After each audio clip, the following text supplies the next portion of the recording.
ഒരു വിവാഹം ആ ഒരു മേഖലയിൽ സമാധാനം കൊണ്ടുവന്നെങ്കിലും ഇസ്രായേലിന്റെ മതപരമായിട്ടുള്ള ഘടനകളെ അത് മാറ്റിമറിക്കാണ്.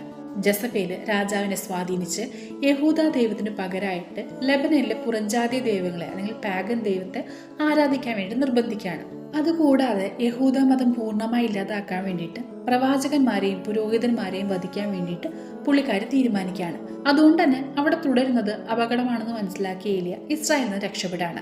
അങ്ങനെ അദ്ദേഹം അക്ബർ എന്ന നഗരത്തിലേക്ക് എത്തിച്ചേരാണ്. അവിടെ വെച്ച് ഒരു വിധവേനെ കാണുകയും അവര് അദ്ദേഹത്തെ അവരുടെ വീട്ടിലേക്ക് ക്ഷണിക്കുകയും ചെയ്യാണ്. ഒരു ഇസ്രായേൽ പ്രവാചകനെ വീട്ടിൽ താമസിപ്പിക്കുന്നത് ജസബേലിന്റെ കോപത്തിന് കാരണമാകുമെന്ന് അറിഞ്ഞിട്ടും പുള്ളിക്കാരി അദ്ദേഹത്തെ സ്വീകരിക്കാൻ തയ്യാറാകുന്നുണ്ട്. അങ്ങനെ അവരവിടെ സന്തോഷത്തോടെ താമസിക്കുന്ന സമയത്താണ് വിധവയുടെ മകന് രോഗം ബാധിക്കുന്നത്. അതിനെ തുടർന്ന് ആ ഒരു കുട്ടി മരിച്ചു പോവുകയും ചെയ്യാണ്. ഇതിനൊക്കെ കാരണം പുരോഹിതനായ ഏലിയ ആണെന്ന് അവിടുത്തെ നാട്ടുകാർ വിശ്വസിക്കുകയും അദ്ദേഹത്തിനെതിരെ തിരിയുകയും ചെയ്യാണ്. അതോടുകൂടിയിട്ട് അദ്ദേഹത്തിന് വിചാരണ ചെയ്യുകയും അക്ബറിലെ മുഖ്യ പുരോഹിതന് അദ്ദേഹത്തോട് 5th മൗണ്ടനിലേക്ക് കയറി പോവാനും അവിടെ വെച്ചിട്ട് ദൈവങ്ങൾ നേരിട്ട് അദ്ദേഹത്തെ ശിക്ഷിക്കട്ടെ എന്നും പറയാണ്.